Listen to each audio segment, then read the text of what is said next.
Dan Charley's. Oh, that's Looking for volunteers. Yeah, I was in normal clothes before I walked in. I just happened to be the first one here. They're 92. Is that true? Got roped in. Never tried it.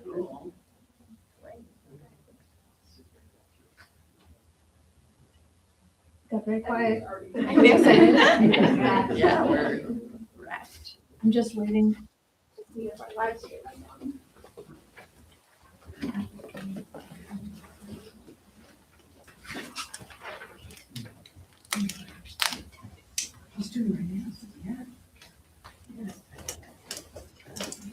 Anybody know any jokes? We're testing the mic. I was gonna ask as a sort of opening question, how many folks have tattoos? Interesting question. How many of you would have what you would call a historical tattoo that represents something from history? Nice. Does anyone want to share? Anyone have something cool they want to share? Get ready. Me go first? Okay, I have a soul effigy from a 1713 I'm a gravestone nerd. That's where I studied in grad school. So this is actually a woman named Hannah Lewis, and it's from her stone that I studied in grad school in Simsbury, Connecticut, I believe. Cool. Wow. Yes, I'm very familiar with it.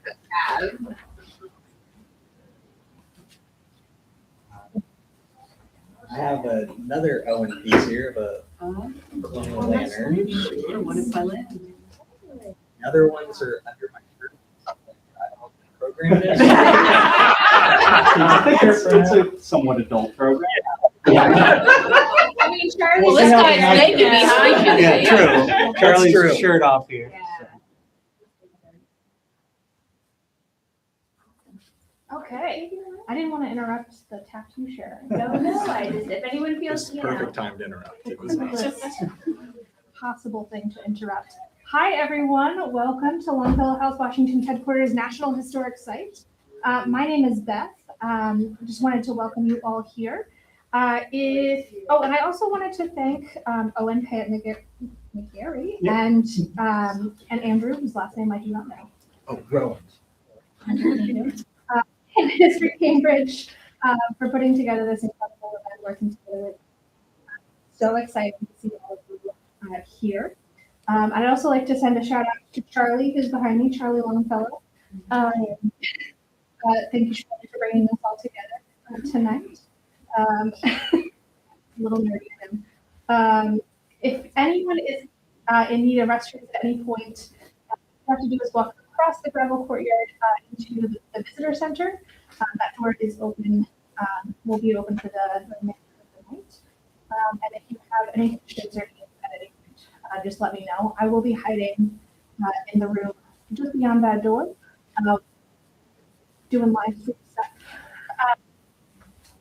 That being said, this event is being recorded. We do have a live stream, so keep that in mind as the evening progresses.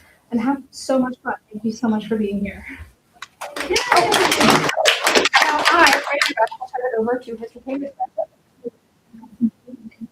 Thank you. Hi, everyone. So good to see you all. I apologize. Oh, and then I'm at your point, but I'm going to stay out of the way. Yes, that's true. Okay, perfect. So, in the great position of being an evening of Beth, my name is Beth Golson. I'm program manager at History Cambridge.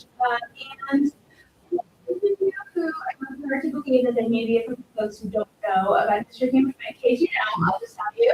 We're going to review a little bit of us. So we started life in 1905 at the Cambridge Historical Society. And we underwent a name change and kind of putting our mission at the forefront of our branding and of our so in I believe we made the decision at the end of 2020 and changed our name officially in 2021 for Cambridge. Again, that's to put the history first. Also to make sure that we are not, that we're being as open as possible. We can change some of our membership structure. So now we like to show that you can opt out of friendship groups. If you live, work, play, pray, shop, anything, visit folks in Cambridge, you are part of this member. And that doesn't involve necessarily any time, talent, or treasure in the church. It used to be a youth minister. So we have those free to use, but we love those as well. And we are a nonprofit, so I'm not going to say we don't need and value very much folks that help us out with a lot of stuff. We have one of our board members and one of our amazing volunteers here tonight, and we couldn't do it without but we're really committed to is telling the story of all of Cambridge and really making sure that whether your family has been here for generations or you are a new arrival, and anything in between, that you feel like your story and your experiences really have helped to shape the city and to shape it going forward. And we have been doing a neighborhood focus over the last their 4th year focus, where we pick a different Cambridge neighborhood every year. One of the 13, we start with one of the 13 that is laid out as a neighborhood, but then we kind of explore as part of our year exploring that neighborhood and history and what makes it. We're very open to alternate kind of explanations or ideas of where the borders and the concept of what makes it, but that's something that we're really focusing on as well. So this year, we do it by calendar year. So 2026, we are doing West. We've done East Cambridge, North Cambridge, Cambridge Port, and now we're doing West Cambridge. And we're doing that for a number of reasons. One of them is that we are at the 250th anniversary of independence. So we're kind of doing to West Cambridge in that revolutionary struggle. But we're also trying to look at different aspects, people, places, events in the West Cambridge neighborhood, maybe from a different vantage point. Because there's been so much great work done about folks who lived and worked in West Cambridge, but it wasn't everybody. It wasn't inclusive of all of the areas of the neighborhood, all of the people that have been here and what they've been doing.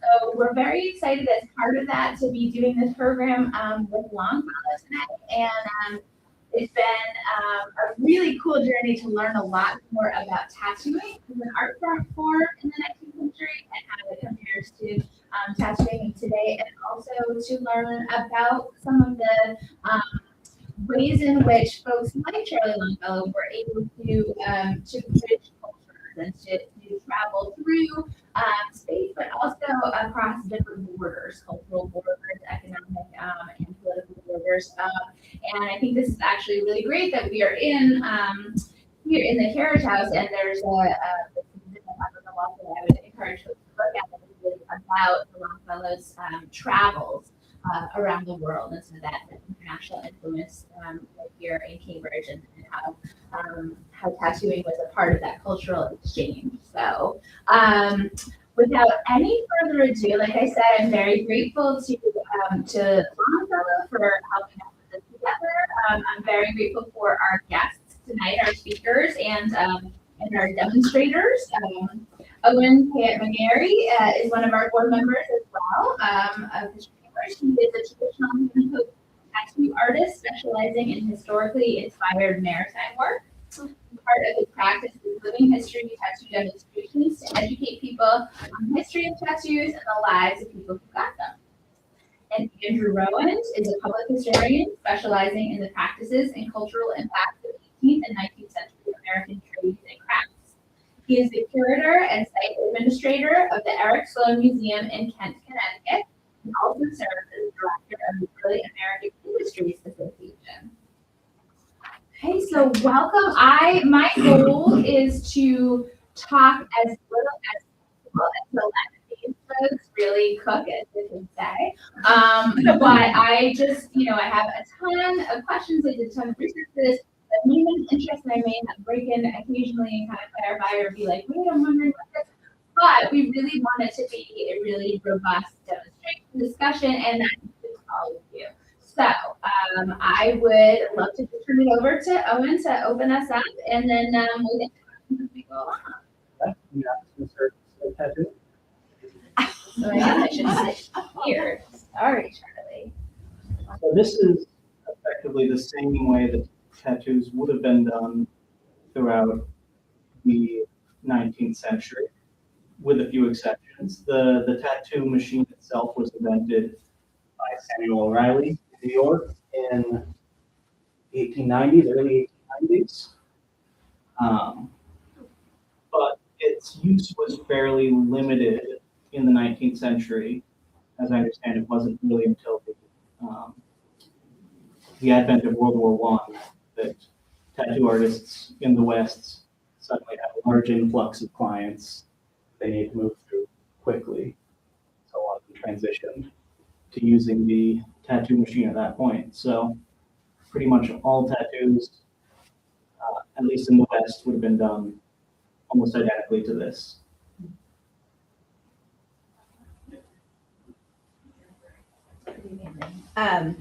So how widespread, say at the time that Charley Longfellow goes to Japan in the 1870s, what would you have seen if you were in Cambridge as far as who is getting tattooed, what types of people were doing the tattooing, who was getting tattooed, and how did it work?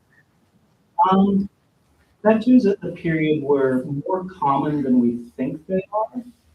There's not a ton of images like this, because generally the society at the time was a lot more modest. And so having a picture of yourself with your shirt off was fairly uncommon for the period. But tattoos were pretty commonplace and among most walks of life.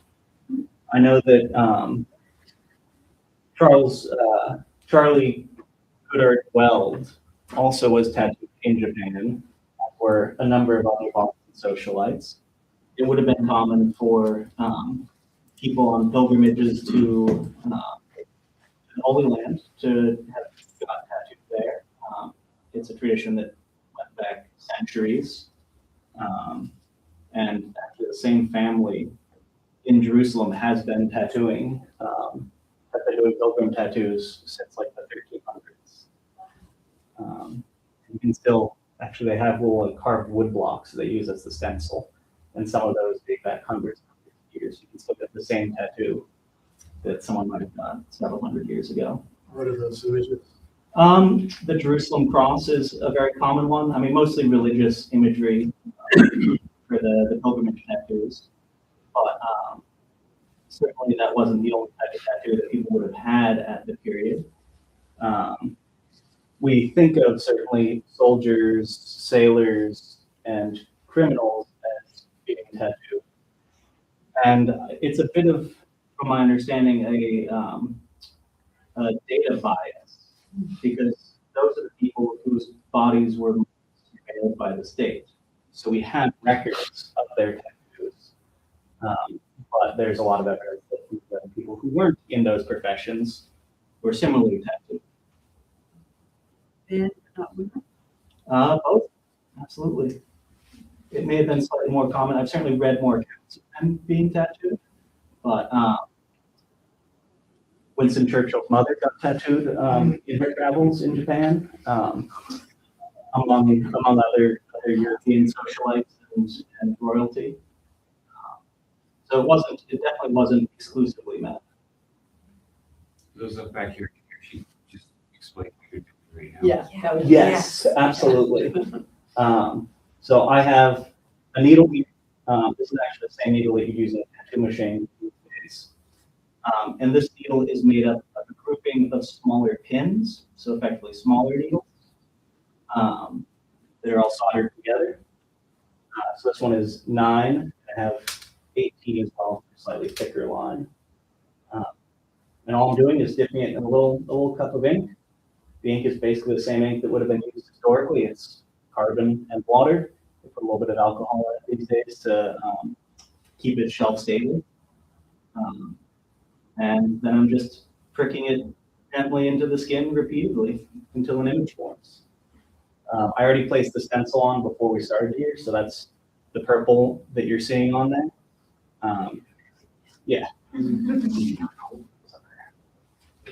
That will be the final design if we finish it tonight. How does it feel? It sounds crazy, but it's not bad. You know, it's not like a stabbing pain. It's just like a little pinch. I know it sounds crazy, but yeah, it's not bad at all. It's not going very deep at all into the skin, so. And he's going at an angle rather than straight down. So it's not actually really stabbing into it. It's kind of hitting those points. Sorry, not to. No, go ahead. What I think is really cool about his process is in the 1870s in New York, one of the tattoo artists there, the professional tattoo shops, were actually interviewed about the process. And they're doing it in 1876, just about the same way he's doing now. Bundles of needles that are using carbonate going slightly in to the skin. So it's fascinating that it's, my inner nerd is nerding out a lot. However, in Japan, in different parts of the world, techniques. In Japan, they use a technique called tabori, which a few artists still do these days, but it's a bit of a rare thing. But they solder a bunch of needles to the end of a long stick of bamboo, and then with one hand they stretch the skin, and with the other hand they poke the needles in like that. And a skilled tabori artist can move incredibly quickly, like way more quickly than I can move here. And so that's how Charley Longfellow would have been tattooed in Japan, and Charles Wells as well. So say you were looking for a tattoo, you were looking to get yourself tattooed in the later part of the 19th century. How would you know? Is it pretty openly practiced despite not being really regulated? Or how would you go about finding a tattoo artist? And if you were a tattoo artist, where would you have learned your trade? I mean, most of the tattoo artists of that period would have been self-taught. A few towards the end of the 19th century would have done apprenticeships with other tattooers. The first American professional tattooer was Martin Hildebrand. He set up in the 1850s in New York. I think he also worked in Boston for a period, but the sources are kind of hard to find. But I mean, he had a shop front. It was advertised. There are you can look through the registry at the New York registry, and he's listed as a tattooer. But prior to him, there weren't professionals, as far as I'm aware, who do it full time. Certainly, there would have been people who were doing it part time.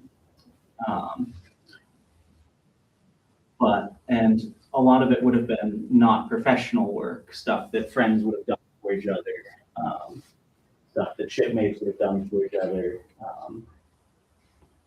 And what was the other part of that question there? Oh, and if you were looking for a tattoo, would you know? I'm curious. You said they would advertise. So they would advertise, you'd be able to find it in the newspaper advertisement for it. So people might be aware of it. And it didn't have the same stigma that developed in the 20th century.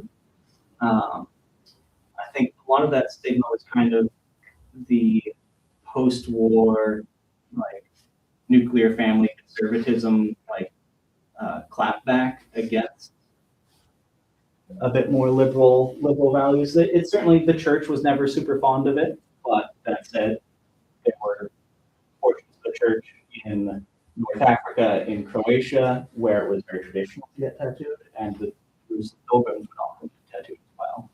But the church was more not fond of other cultures' tattoo practices. So I know this is kind of a shift from history to more psychology, but what would each of you say sort of what do you see as the underlying kind of motivation for people to permanently mark their bodies in this way? When you, Owen, for instance, when you go in, when you have folks come in and see you, what is that drive? What can we learn about what these folks were motivated by, and particularly that resonates with those of us that have gotten a tattoo more recently. What would we have been feeling about marking our bodies in that way? I feel like a lot of people get tattooed for many of the same reasons, whether it be like a cultural or like religious identity or belonging of some kind. So, you know, if that's to put it in modern parlance, like an Irish like clover or a French fleur-de-lis for your ethnic heritage. Military insignia. Actually, this I believe is an insignia. Yeah, this is the Ninth Army Corps insignia from around 1863. So when, like Owen was saying, you see a lot of throughout time, similar at least to what we see today, a lot of personal expression, reflections on one's identity or where it belonging. There's accounts of butchers having beef heads or cow heads tattooed on them. Firemen getting the engine number that the fire engines that they worked on tattooed. Things like their initials, because especially in the American Civil War, it serves as a form of a dog tag almost. I'd say that's one of the uses that I don't see as much anymore. Right. But another reason is simply because people think it looks good. I think that's why Charley got many of his tattoos. I think he liked the designs. There's a book called Longfellow's Tattoos that goes into why the author specifically thinks he chose some of those designs, but it kind of boils down to they look good. And I think that's still why a lot of people get a tattoo. It's they like a design and want to have it with them. It's colored or they just, His would have been fully colored. Yeah, that they was didn't color them? fairly traditional for Japanese tattoos, especially. Even then. Is there any limitation on color? Certainly historically, less so now. There wasn't a lot of experimentation with color because you don't want to be jabbing just random pigments into one's skin. So for many years, it was kind of just a few specific colors, some of which weren't always great for you. So like I don't know off the top of my head what the red was made from in Japan, but it would have frequently listed a reaction. And so a lot of like Japanese firemen were commonly tattooed. They would get a lot of red, and it kind of showed how strong they were because they could endure the irritation of healing a large red ink tattoo. But red, yellows, and like a greenish blue were certainly in the West the most common colors for many, many years, simply because they didn't want to experiment with other options. What are the names for someone who's giving the tattoo? They still call them tattoo artists, even in further back in history. And were there women as well as men doing that? There were. Nora Hildebrand was Martin Hildebrand's wife, and she was and a famous tattooed lady as well. And as for terms for it, you see tattooer, tattooist on occasion, tattoo artist as well. I don't see that as frequently historically.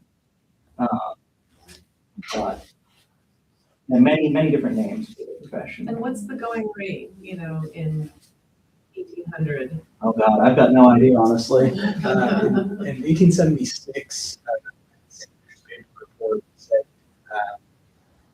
it's something about you can turn your body into, or the artist will use an animated interest in your skin with designs ranging from 50 cents to $2.50. Now, I'm not good at math, so I don't know what the exchange rate on that would be. It's interesting to think about when you were talking, Owen, about the firefighters and the connection between, people who do that very kind of risky, physically risky work, right? Firefighters, officers, and then also soldiers and sailors. There's seems to be some connection between putting your body in that danger, in that situation, that work that you do, and then physically manifesting it on your body. That seems to be, that could be connected in that way. Like you've gone through something physically trying in your work, and then you sort of want to represent that going through the same sort of pain, getting the tattoo for the ultimate reward. So. Certainly, I feel like it's still a way, like people still get tattoos to commemorate certain like points in their life or something, and commemorating battles or a period you spent in the military was definitely a thing historically as well in the 19th century. As for the Japanese firemen, I know that they would often end up fighting fires without their shirts on. Again, we might have a bit of a confirmation bias as to how much they were tattooed, because they're depicted quite frequently with their shirts off. Japanese prints. I have a question about tattoos. Have you sailed 10,000 miles? No, I have not, but actually that's a really great question, Jen. Because a bird is 5,000. So I have heard that many times, that there are certain, yeah, that there are certain, you have to earn certain things, certain, across the equator to get a certain tattoo. I have found no firsthand accounts of that. I think that it is a bit of a 20th century romanticization. I'm fairly confident Today. people do it today, but I think they're doing it based on the 20th century romanticization. I don't think there was ever really a codified like iconography that had to be earned at any point. I'm fully confident that some sailor spun some yarn to like a reporter saying like, oh yeah, I got this tattoo because I sailed all the way around the world or something. But I've never actually found any accounts of it being more than just someone blabbing on occasion. I think that sailors got tattoos because they were bored at sea, because they liked them. They'd get them as souvenirs in different places they traveled to, where tattooing was widely practiced. But I don't know if there was ever a rigid rule book that they followed. I'm curious about women getting tattoos, since a lot of the use cases we've seen have been for professions that are male dominated. Yes. Obviously, we talked about tattoo ladies, but sort of more everyday woman, sort of what would motivate her and what kind of tattoos would she get in this period? I believe that Winston Churchill's mother had a butterfly.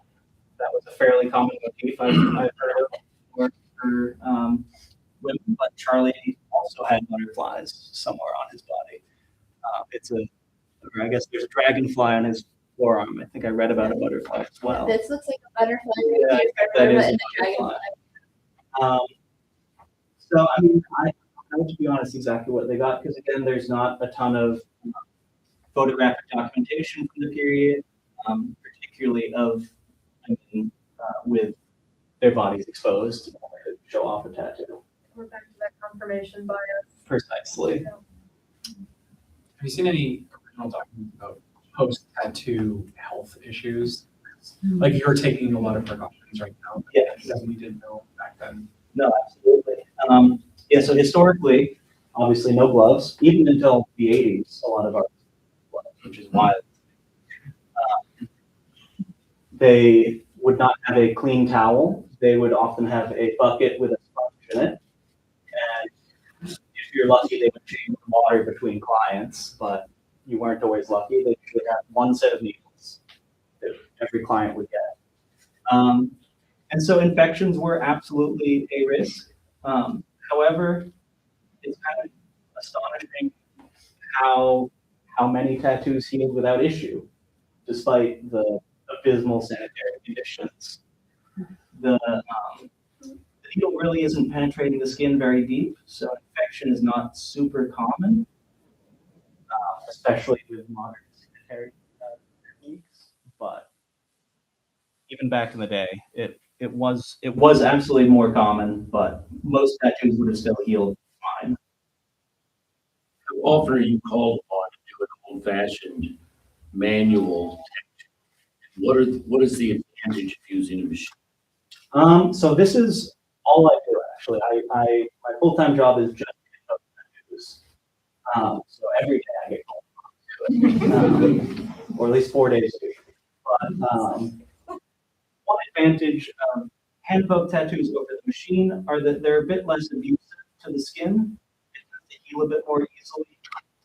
It tends to have the scab a bit less when it's healing. It tends not to be quite as painful as well as you're getting it.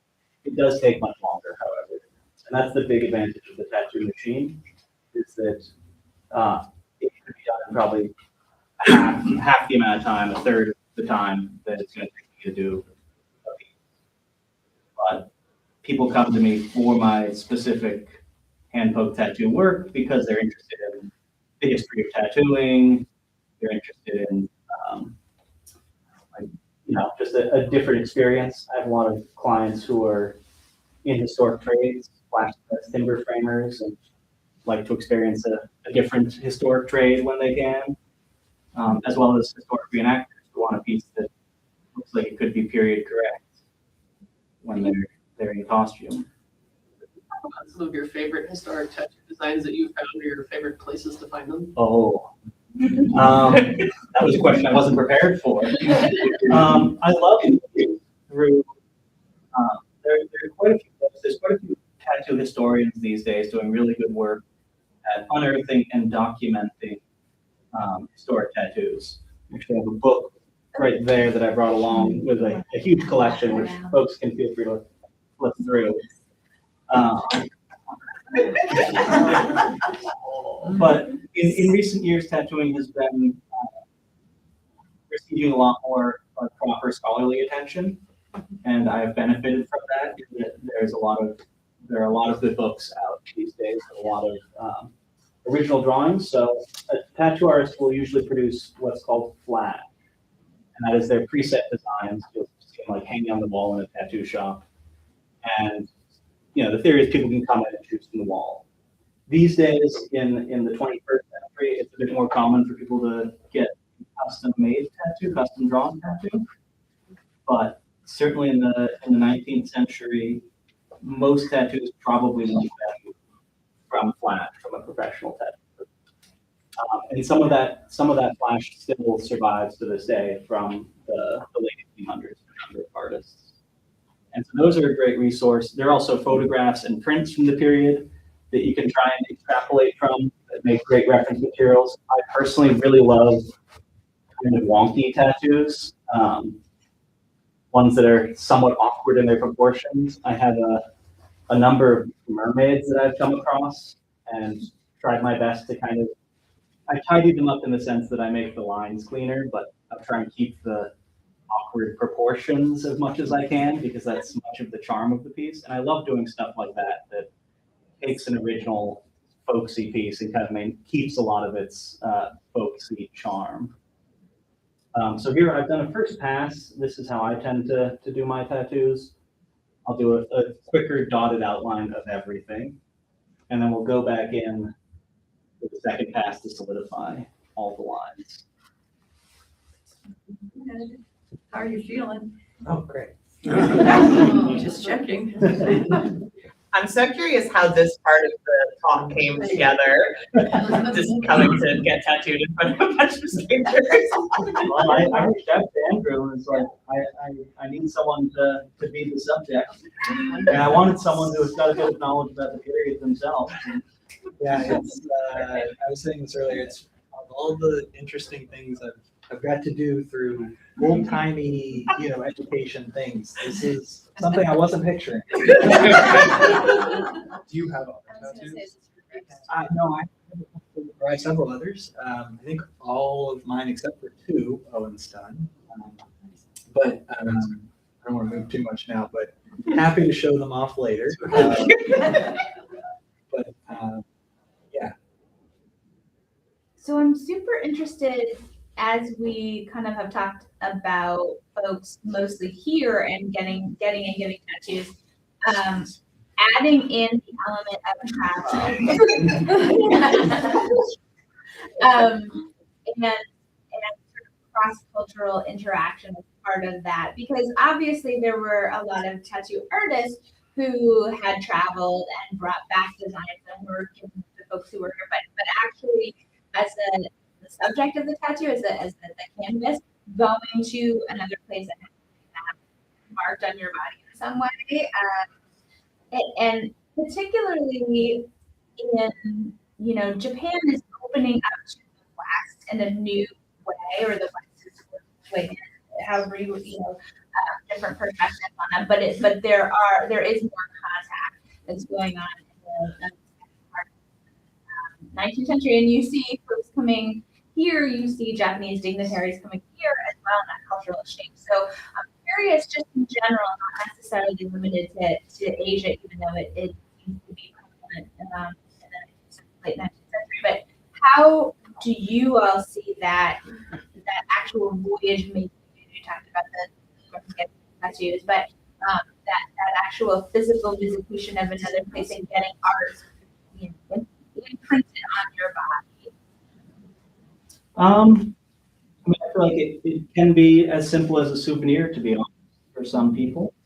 I think with someone like Charley Longfellow, because he spent almost 2 years in Japan, I think there's a bit more of a way to validate his experiences in Japan. So he could bring back something that could always prove that he spent the time there, that he'd lived amongst the Japanese people in a sense. I think for him it was a bit of that, like, I don't know, creating an identity for himself.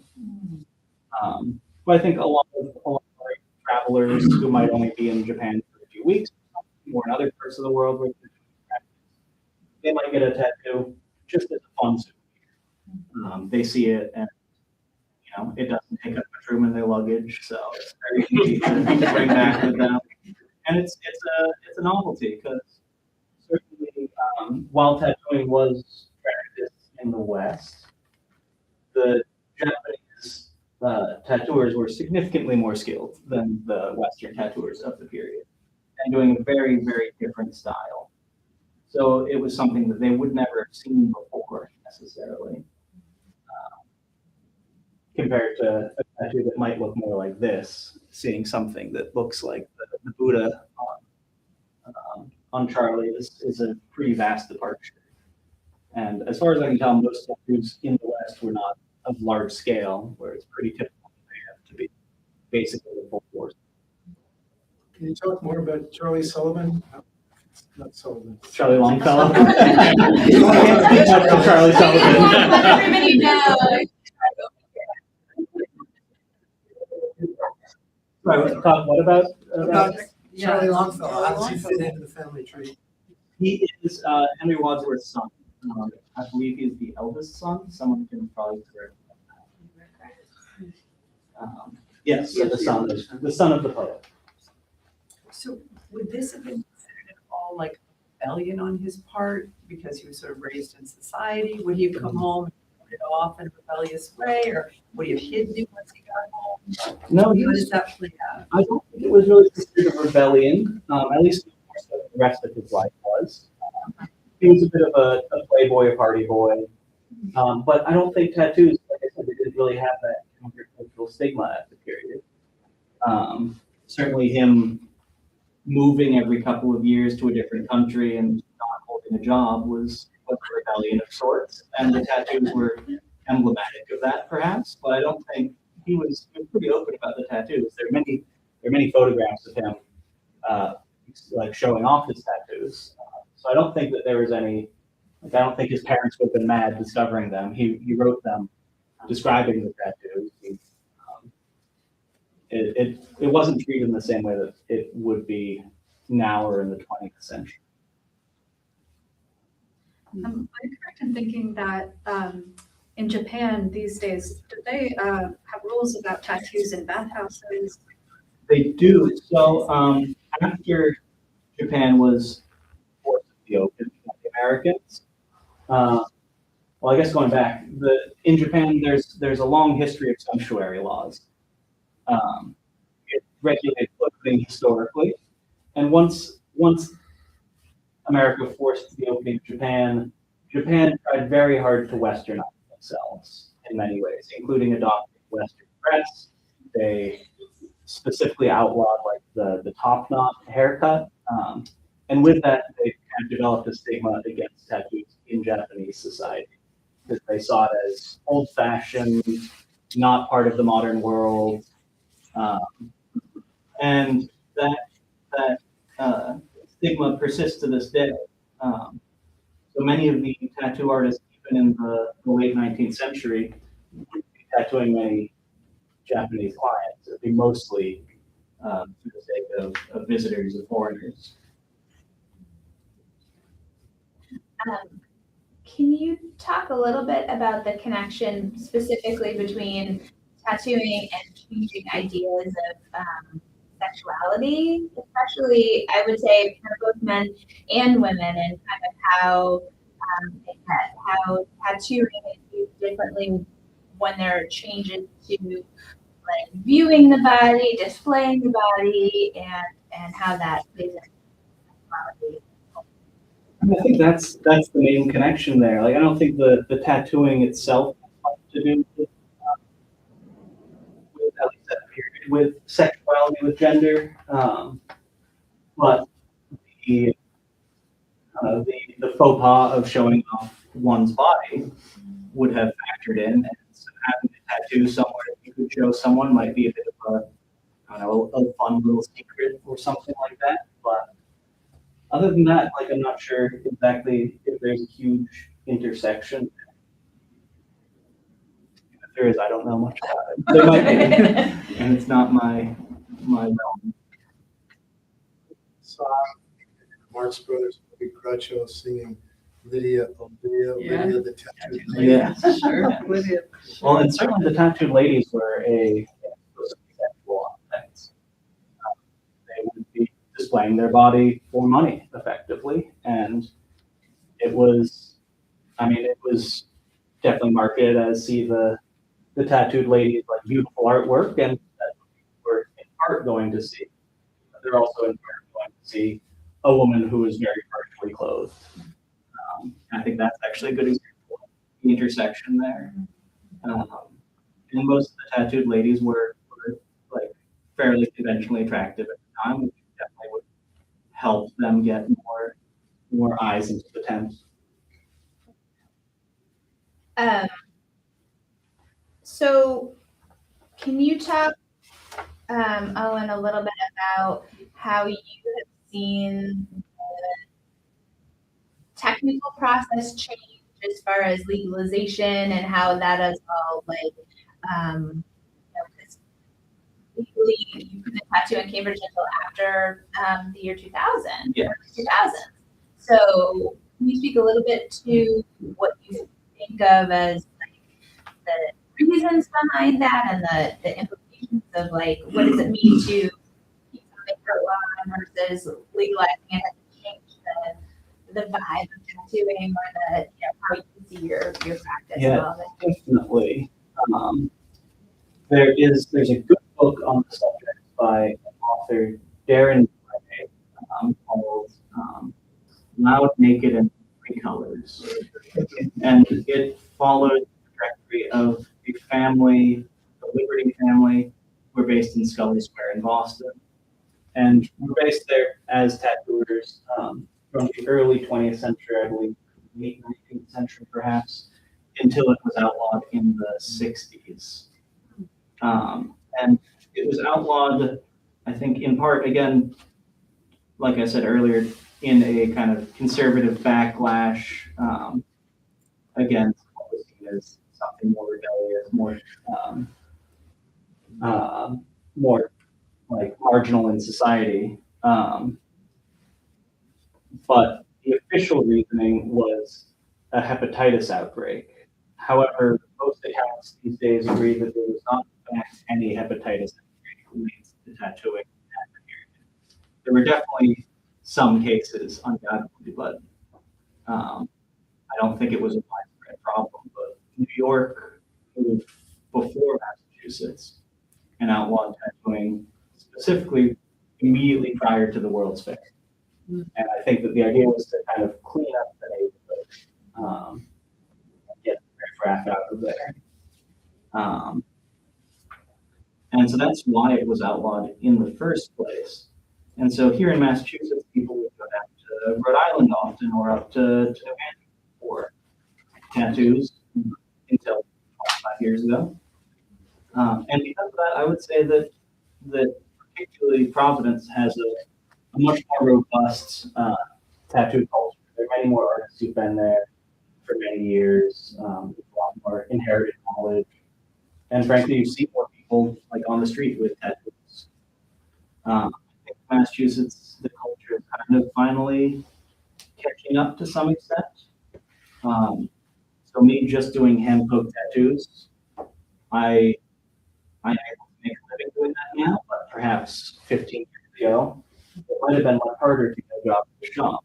It would have been much harder to get a job at the shop because people view it as amateurish or folksy, and certainly in Massachusetts, the shops want to maintain a proper professional appearance. There's a lot less experimentation with styles, techniques, with people doing tattoos. Like it's a lot more open than it was to say queer artists and women artists and people doing different styles even 15 years ago.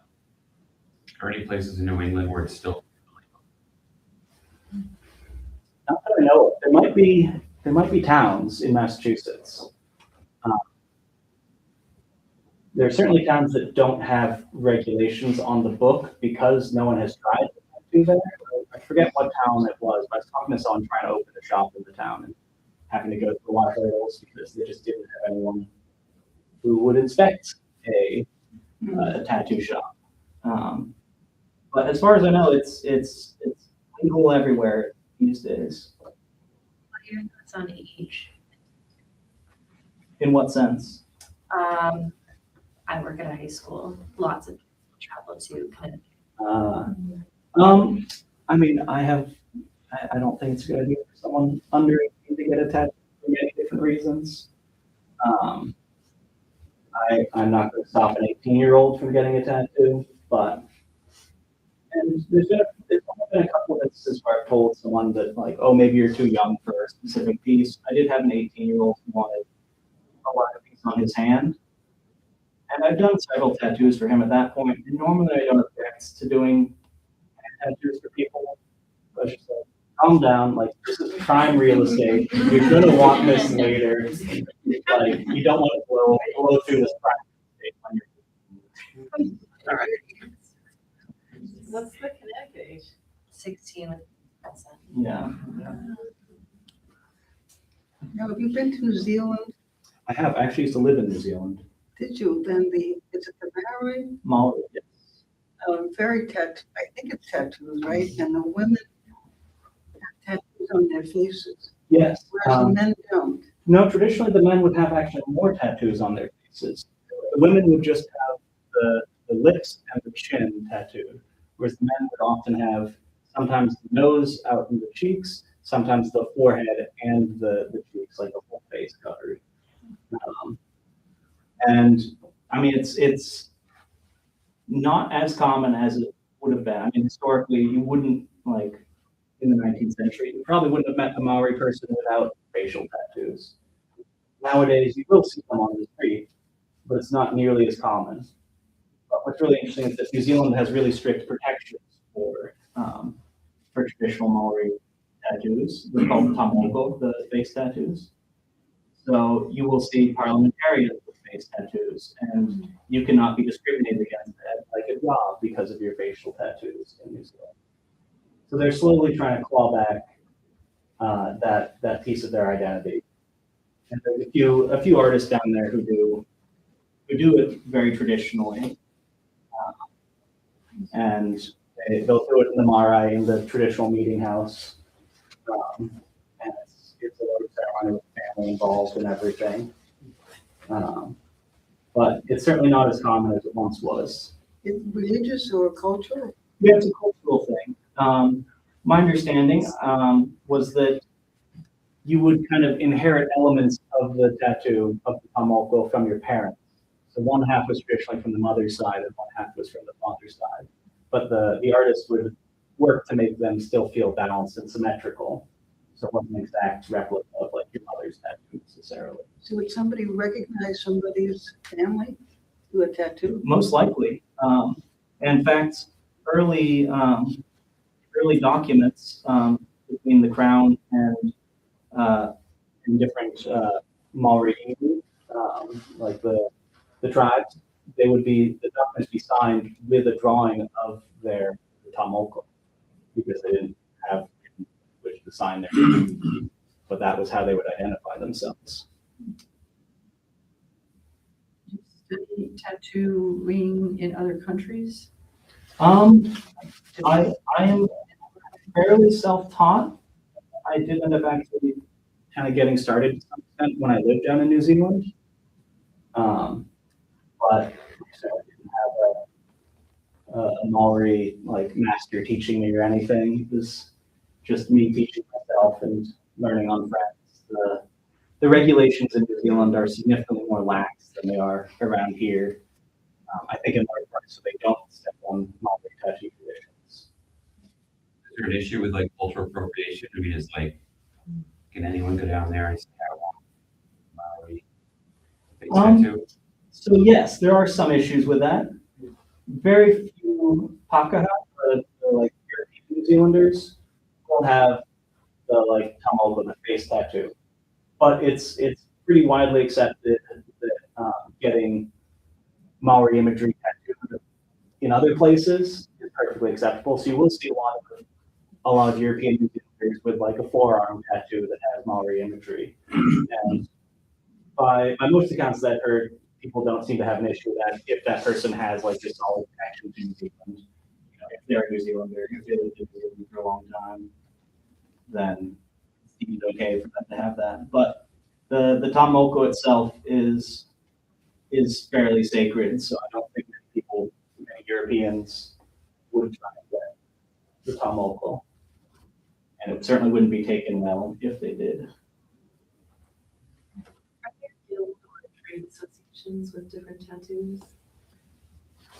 Like what do you mean, like a tattooers guild or? No, I do framers or barrel makers. I mean, is there any association with tattoos within trade? I mean, not that I know of, to be honest.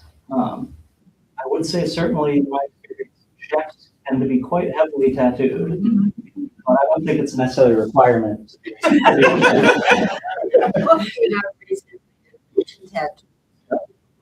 Oh, really? Yeah. I'm gonna ask you this and get transition, but I'm curious to know if each of you could just say a little bit about how you got into your craft, your profession, sort of all of the aspects of history as well as the tattooing, and then and Andrew, your trajectory as well. I'd love to hear about how you got to where you are. How did you come to be sitting here with us right now doing this? So I've always been a history nerd. I started volunteering in museums when I was 10, and it's been downhill ever since. I run a museum in Northwest Connecticut that is all traditional crafts and trades.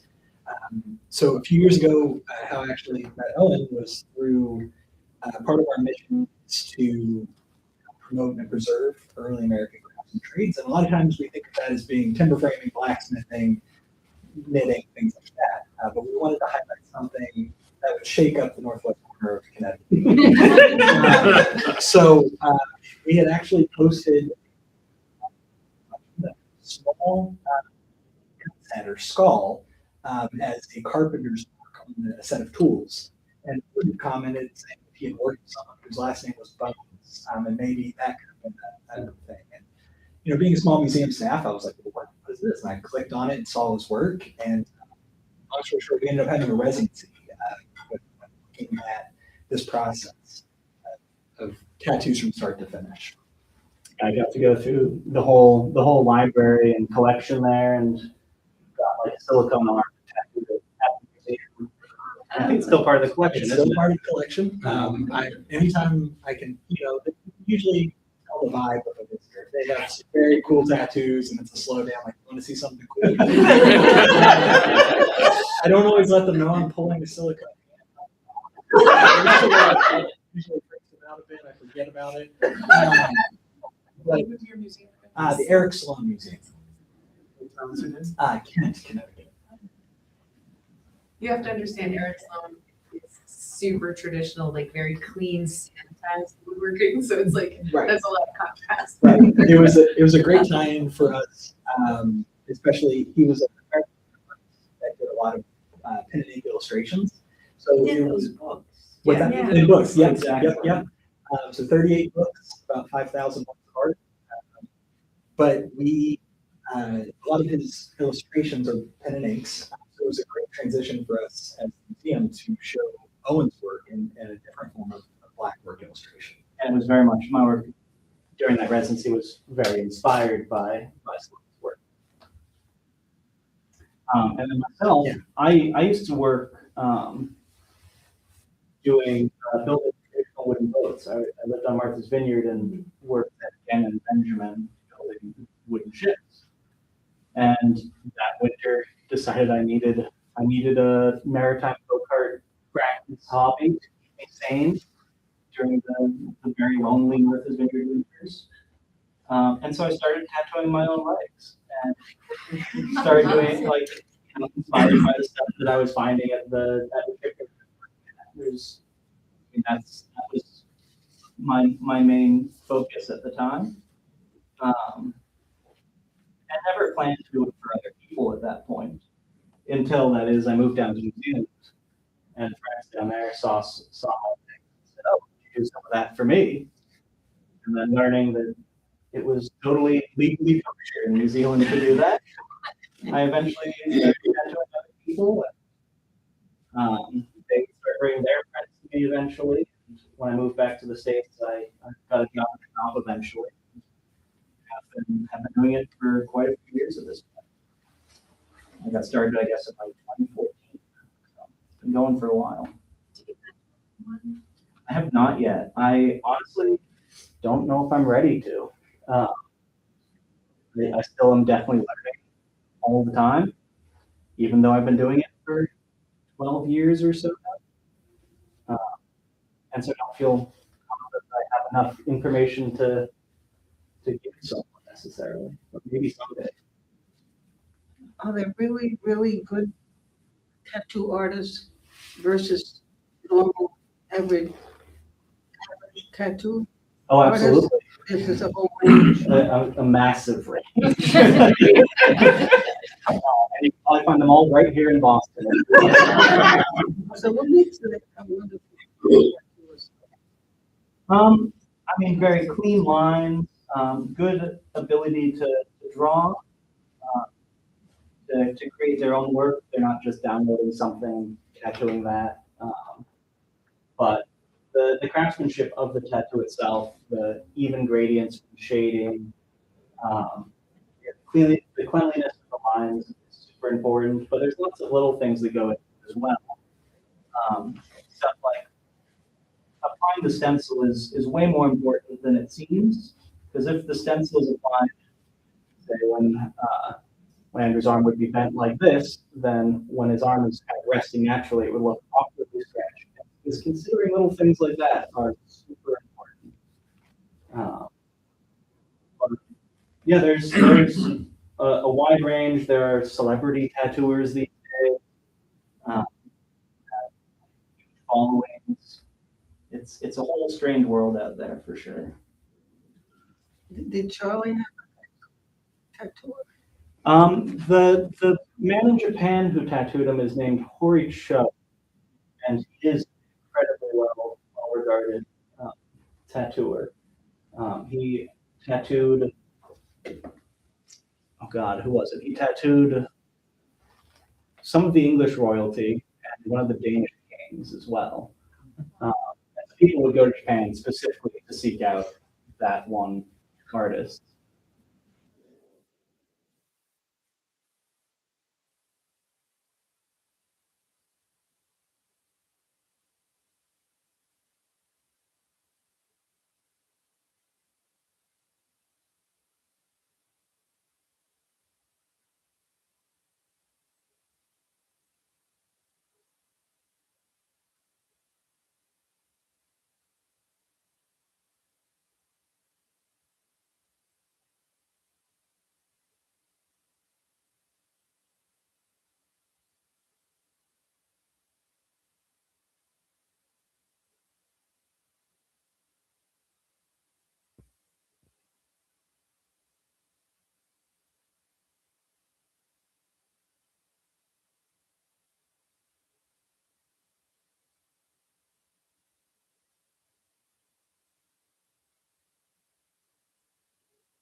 Just too many cool things. I grew up in West Virginia. The Ninth Corps had a West Virginia regiment, Connecticut regiment, private.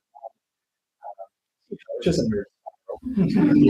I also I really loved the image. So this came off of from 1863, 1864, that a soldier sent home.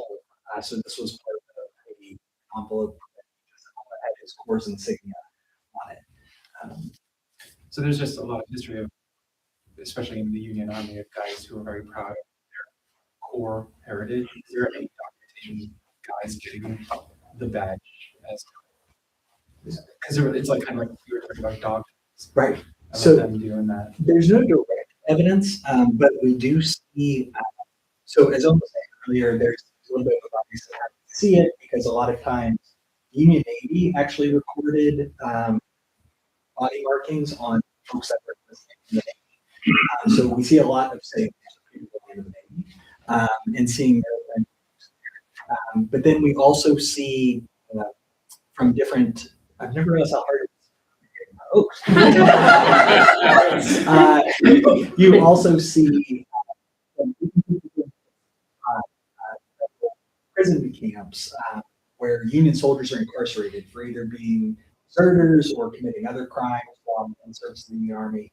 And on their regiments, there's accounts of soldiers being in artillery regiments. They have cannon shells tattooed on their hands. So as part of their records, it'll be identifying body marks. So especially with the Ninth Corps in that 1864 and 1865 record in New York, it talks about seeing cannons and tankers, and the researcher wasn't able to draw a direct conclusion that that was the case. But it's not out of the realms of possibility. How well do you know the history of feeling? I know enough to get myself in. But I grew up in North Central West Virginia, so the other side of it. Would you comment on American Indian influence on tattooing?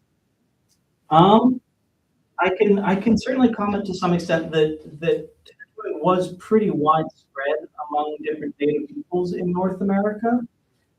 However, the European missionaries did their best to try and eradicate that.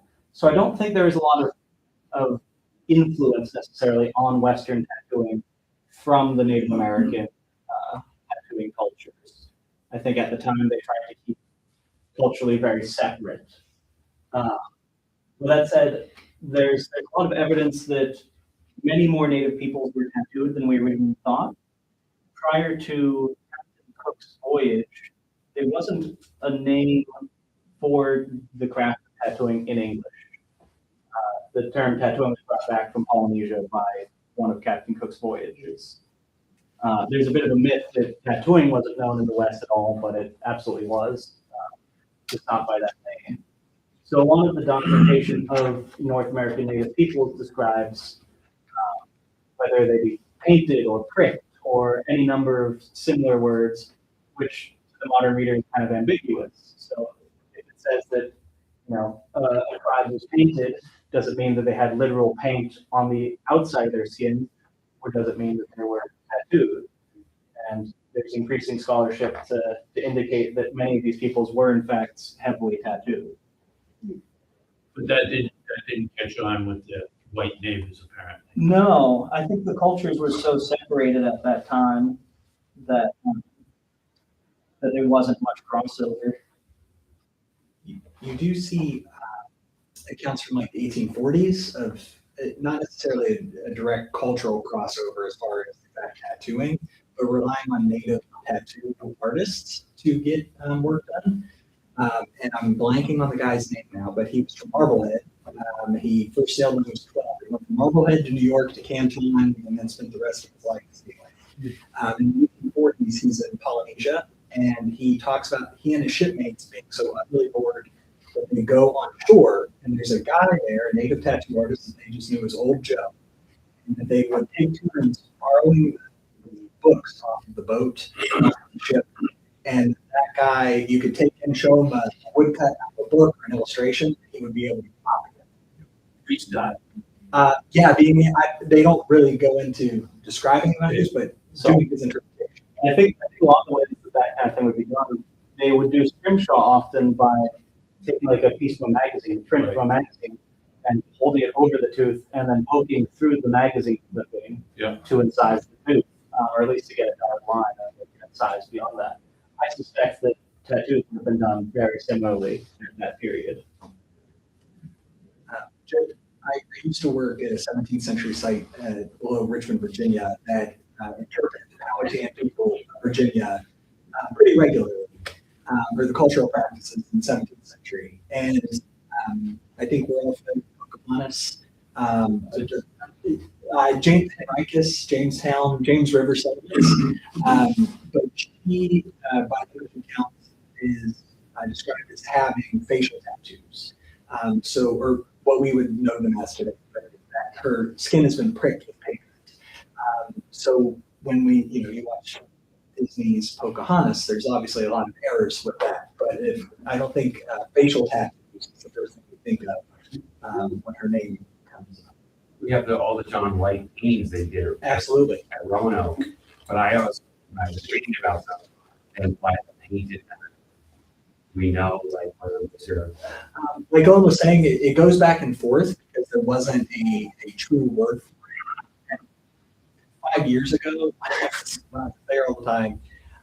It was going off of those accounts. It seemed that the men painted heavily with grease paints, while the women had more the pigment that was more permanent on their skin. Because they described the men doing daily washing, going down to the rivers and cleaning off layers of that paint that had been on there, which of course they wouldn't necessarily be able to do unless I've been misled and I can wash this off finally. It's going off second, third hand information of those. And it was to say that people might have been both tattooed and also painted on top of that parts of their body. This is a slight departure, but total shot in the dark, totally fine if you don't know this, but in terms of like queer culture throughout history and tattooing, obviously a lot of queer culture is about signaling and sort of seeing people who are like you and recognizing them without everyone knowing. Was curious if there was any sort of tattooing bent on that side of queer history. Again, I don't know specifically necessarily if there was or wasn't. I know certainly many queer people have been tattooed throughout history, in part because marginalized people sometimes lean to the margins, and tattooing was marginal in the 20th century, but also as a way of like reclaiming your body and your identity. It has always been very important for that and still is that way for someone to kind of create the identity for themselves that they want. But I don't know of like specific like queer signaling tattoos. But again, not saying that it hasn't been done or it doesn't exist, but just that I'm not familiar with it. You mentioned Skelly Square earlier. Yes. As being a place where somebody practiced until the mid-century, at which point it was illegalized. Yes. Skelly Square famously was a part of urban renewal that was largely ethnically driven because at one point that was a largely Italian and largely immigrant. Jewish neighborhood. I'm wondering if tattooing historically, at least maybe in the 20th century, was particularly race group. I think it was often stigmatized because it was viewed as just other, viewed as not historically part of American history, but perhaps part of their ethnic history, and I think it was viewed as unsavory. And I think that the urban renewal of Skelly Square was very much tied to the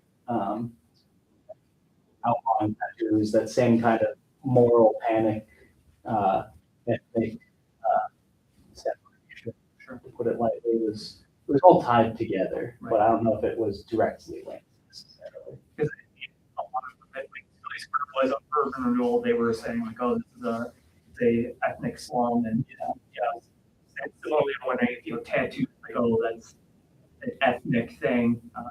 It sounds like it just all kind of comes together in that big narrative. And I think it's also just that it was a vibrant neighborhood that was a good spot to have tattoo shops because there were people, sailors coming through, a lot of people coming through to get tattoos in Skelly Square. So I think it was in part because it was this diverse and more like that a tattoo shop could survive there. So in fact, it was quite a large tattoo shop. There's some pictures of it, and it's the second floor, and it's a whole building with massive like painting outside. It's a cool picture, but and now it's just a concrete. Yeah, now it's just a wasteland. Well, so we've been talking a lot tonight about tattooing, getting a tattoo as a decisive, like personal choice and a very having a sense of agency over your body. And I'm wondering if you could touch at all on tattoos that were not willingly given. And I'm thinking particularly about like prison tattoos, and I think probably what most of us think of in that vein is tattoos of Jewish prisoners from Holocaust. How do you, what's your perspective on the history of tattooing as something that's done to somebody else to get there well? I mean, there's a very long history of that. The Egyptians and the Romans would tattoo convicts. It was usually at least with the Romans, I know it was after offenses, we would receive a face tattoo that told everyone what your deal was, what the problem was. But they've been used as a form of control for long as they kind of thing. They were used to mark runaway enslaved peoples here in the States. They were used to mark people transported to Australia, the British Empire. But I think there were certainly, at least in Australia, lots of examples of prisoners who have the broad arrow tattooed on them, marking them as property of the British Empire. Also getting other tattoos and getting tattoos to cover up their identity to cover up the tattoos that they forcibly received. It was fairly common for militaries to tattoo a D for deserter. Tattoo brand. I've mostly heard of tattoos. I've seen some pretty nasty ones too that are effectively stamped with a bunch of nails, and they just can jab that into you after putting it in the ink. It's a pretty crude tattoo, but you probably get the point across. I think one of the soldiers involved in the Boston Massacre was tattooed, tattooed on their bums for their crime. Oh, interesting. I didn't actually know that. On your, that wasn't On the punishment. head of And them? manslaughter. Huh. Because they took advantage of, because they could read. There was a exemption for clergy in those days, but you could only use it once. So if you used it, you were marked, already used that, get up. Correct.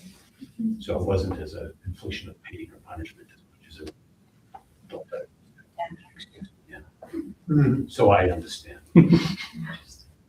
So Andrew, I'm curious to know, you mentioned a little bit in your talk about working with Owen, but how has broadening maybe your own view and the museum's view of trade and craft, like how has broadening that to include tattooing kind of changed your perspective or shifted your perspective on the work that you do? Like, how is it enriched kind of the whole scope of craftsmanship? Absolutely. So as was mentioned before, Eric Stone spent a lot of his work during the Cold War, and very much, even though he balked against it, very much operated with a sense of this romanticism of the American past and this idea of nostalgia of the American past. So a lot of our visitors come through the museum thinking early America as being straight-laced, no tattoos, walking along kind of area. So what it's allowed us to do as far as interpretation is show the variances within that, and especially in maritime culture, being a much more tattooed place than we would ever think it would be. So I think from professional level, being able to share that with our visitors coming in who expect to see. We had a great marketing aspect in the fall. It's great for motorcycle hunters, put aside out tools and tattoos, and we got a lot of folks in the door that way. So it's been really helpful for that, and being able to relate that information. I don't know if that answered your question. Yes. I feel like I've done a couple other kind of historic tattoo events. To try to Baltimore and with Delaware Historic Society. And I found it to be like a really great way to kind of reach interests. Like it's a part of history that is not very widely explored, increasingly so, but it's not common knowledge necessarily. So people find that fascinating. People who might not otherwise have much interest in history, but have interest in tattoos, have to hop onto it. So it kind of it bridges this gap between different people in a really interesting way. It's an unexpected angle into history. And what I like about the history of tattooing is that it's a very personal history. It's not like battlefield movements. It's an individual made a choice to get this tattoo. Why did they do that? What were their motivations? What was their experience in doing that? And to some extent, we can actually recreate that experience as we're doing now. Like this is kind of, except for the audience, the same basic experience that someone would have had getting tattooed 100 years ago. 150 Talk to me about the fits of these period and you and tattoo artists would be wearing. So I'm wearing a early 19th century sailor's outfit. So certainly not a professional tattooer, but certainly someone who might have applied tattoos to their shipmates.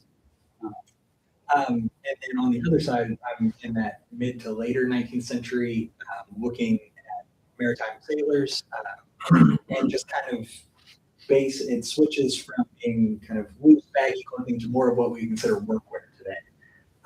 You see pictures of whalers, merchant mariners at the time they're wearing coarse jeans, vests, shirts, so very practical wear.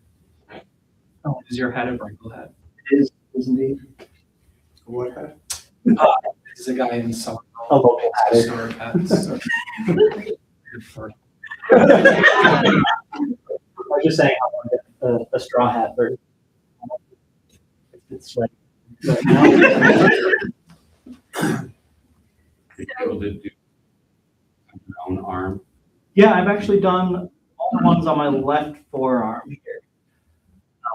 Right forearm would be I kind of always joked about trying to maybe mirror and try and do the same things on the other side. It's not where it comes out in comparison. I'm not yet like committed enough to that bit. So Owen, I see you, just the specifics of what you're doing the pricking, you're wiping it, that's just to get the ink off. Exactly. There's ink on top of the skin, and so it's hard to see what I'm doing if I leave it on. So I'm actually putting a little Vaseline on right now. Well, that was my next question. I see you doing that. What's that about? It does a couple of things. It helps prevent ink from sticking to the outside of the skin as much. So it makes it easier to wipe it off. It also makes it less painful to wipe off because as the tattoo goes on, the skin's a bit raw. And wiping it with a dry paper towel doesn't help. But if there's a good layer of Vaseline on that, it can make a difference in comfort. On a 1 to 10, pain index. I would say we've all had sunburns, and that feeling starts that kind of pinch tingling. That's the closest thing I've found. So like a 2? 2, probably. Yeah, sorry, that I didn't answer your question. Yeah, 2, 3. I will say he did go that took several hours. Oh, yeah. By the end of it, I was, Less happy. Yeah, thinking about it. But this is So it would depend. Very much so, yeah. It's really sensitive, that area. This area is less sensitive generally. You're on the bone. So that's a bit of a misconception. The way I kind of tell people is, so areas that have more sensitive. So generally areas that are tickled, the least pleasant to get tattooed. So the thigh, the stomach, the underarm, the inner arm, those are the places that are the most painful. The places that are a bit less sensitive, the calf, forearms, will tend to be significantly easier. I Columbia or Lady Liberty across my left breast, and that was done with a traditional tattoo electric gun. I always say the wrong thing, but not this. And feeling the vibrations of that needle more, that vibration, that uncomfortable feeling more. Where with this, I don't get that like feeling working. It's more, I find between the two. So what will it be tomorrow, 4, 5? It's having had this actually. Put the saran wrap on that as well. Yeah, we'll wrap it up tonight, and he probably won't feel it. This is much faster. I found those personally. And not as itchy. Not as itchy, right? I'm curious what the biggest tattoo you've done in this style is. I've done some. I haven't had quite the opportunity to do stuff as big as I would.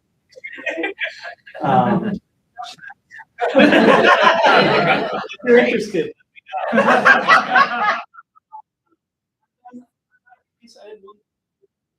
It went from like the top of the neck to over each ear and then the crown. I did one that I've done quite a few pieces that are like the whole calf, the whole bicep or something, one big fish or whale or something. A whole shipped chest fairly recently. I'd love to do more large scale stuff, but it's people don't want to sit, don't want to pay for such things. Curious, have you heard / what do you think of people preserving their tattoos after death? I mean, I think that it's a great resource for future artists because I think there are some in fact London, there are a few preserved skins of tattooed prisoners, which I think is less ethical because they didn't make the choice to preserve their skin, but nonetheless, it's a great source to use as a reference material. But I think if the person is willing to preserve it, be great. I mean, I don't quite get you can't quite, is this like the skin is peeled off and then put on a frame? In a jar usually. Yeah, a bit more curiosity. Do like a Anyway. process. It's not very common, at least from what I've used to in your line of work. Yeah, But we're waiting for. yeah.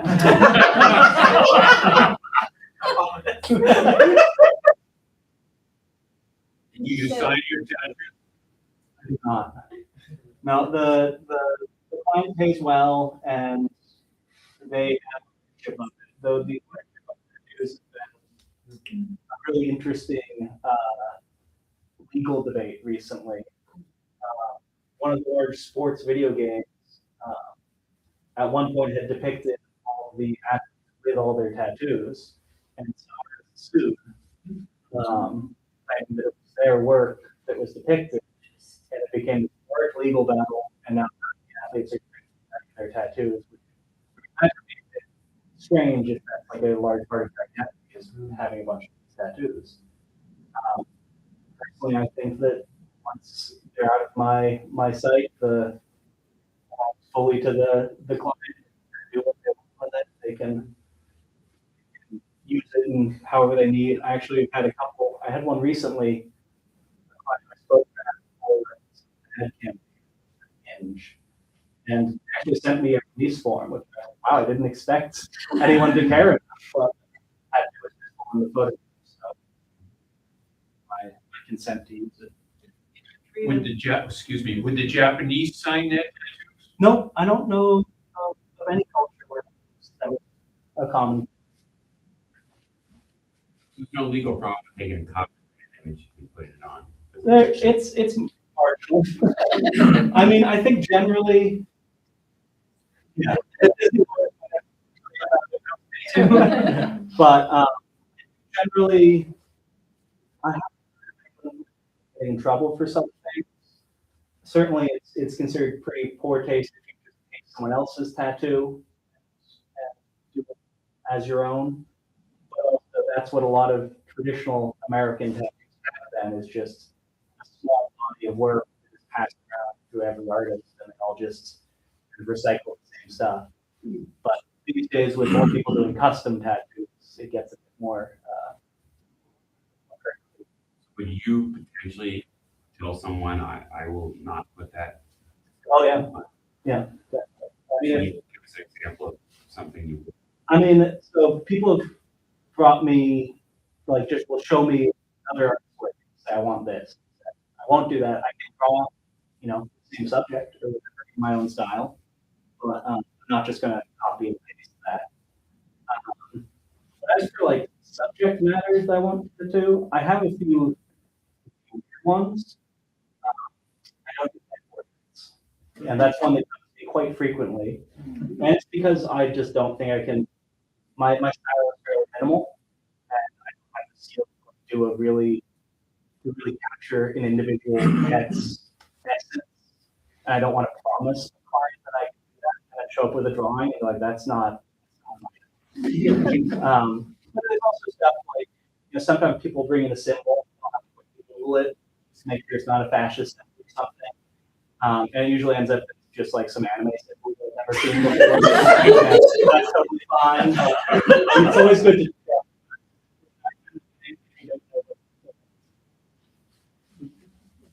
Would you say in general that people were more willing to get tattoos in the 19th century than the 18th?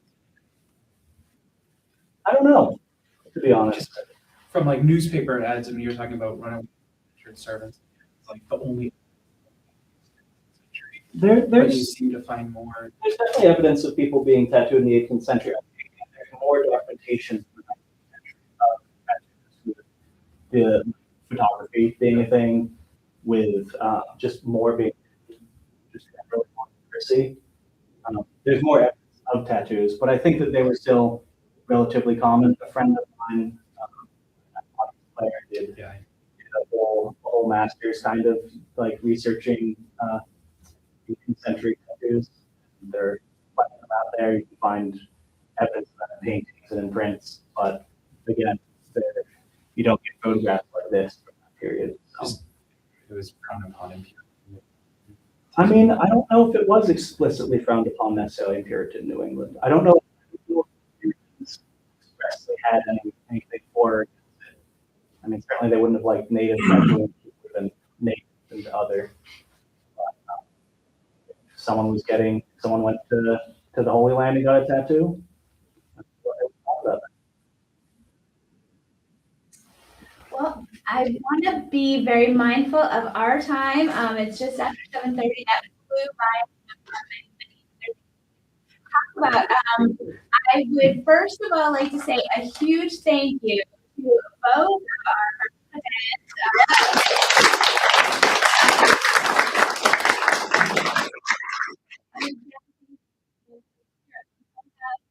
our service for helping us put this together.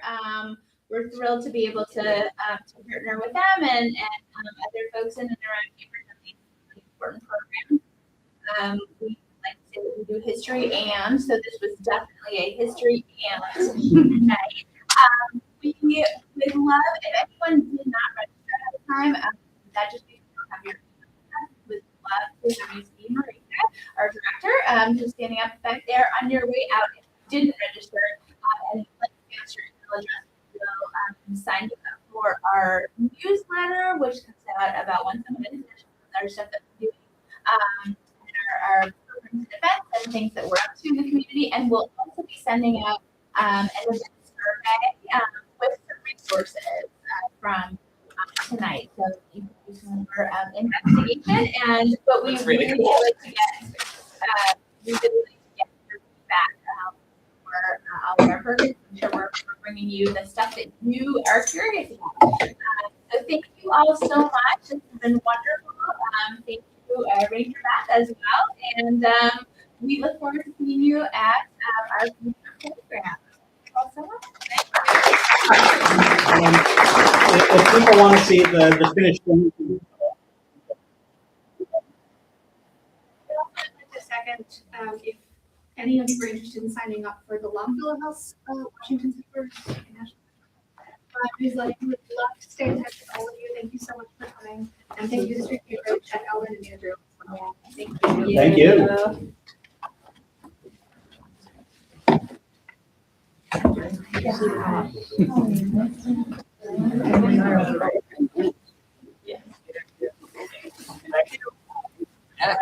Wow. Just while you were watching. I'm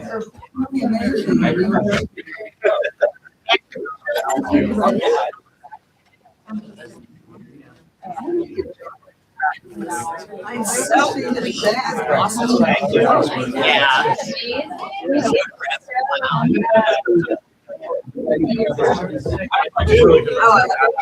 Yeah, that looks great. Yeah, we're probably very. Here's a question: if we go to the museum, do you guys get to see the art, or what other shows there are?